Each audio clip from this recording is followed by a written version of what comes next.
नमस्कार किसान भाइयों, एमडी किसान पॉइंट यूट्यूब चैनल में आपका स्वागत है।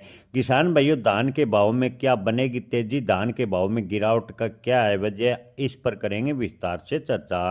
किसान भाइयों, इन दिनों धान के भाव की बात करें तो लगभग मंडियों में गिरावट देखने को मिली है। किसान भाइयों के मन में सवाल है कि गिरावट के पीछे वजह क्या है। किसान भाइयों, सरकार ने चावल निर्यात से सभी प्रकार की पाबंदी हटा दी है, लेकिन ईरान व अमेरिका विवाद के बाद लगातार चावल बाजार पर दबाव देखने को मिला है।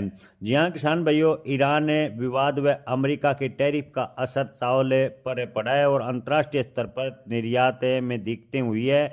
बासमती चावल की बात करें तो जो 9,000 रुपये प्रति क्विंटल अंतर्राष्ट्रीय मार्केट में चल रहा था, उसके भाव 8400 रुपये प्रति क्विंटल पर आ गए हैं। यानी भाव की बात करें तो 600 रुपये की बासमती में बड़ी गिरावट देखने को मिली है। वहीं जो सामान्य चावल है 75 रुपये प्रति किलो से घटकर 65 रुपये हो गए हैं। यानी 1,000 रुपये प्रति क्विंटल तक सामान्य चावल के भाव में ईरान के जो विवाद है उसका असर देखने को मिला है। किसान भाइयों, आपको बता दें कि चावल के भाव गिरने से इसका असर धान के भाव पर पड़ा है और धान के भाव भी डाउन हुए हैं। भुगतान अटकने और नए ऑर्डर रुकने से चावल का निर्यात प्रभावित हो रहा है। अंतर्राष्ट्रीय बाजार में अस्थिरता का माहौल देखने को मिला है। इससे व्यापारी वर्ग के साथ साथ किसानों में भी चिंता बनी हुई है।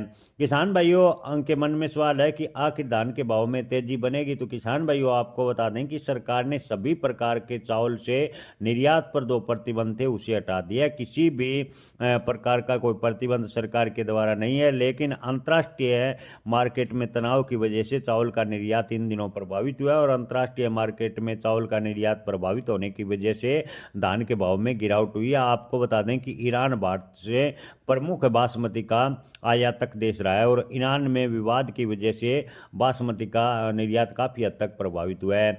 तो किसान भाइयों, अंतर्राष्ट्रीय मार्केट शांत होने पर एक बार फिर धान के भाव गति पकड़ेंगे, धान के भाव में तेजी बन सकती है।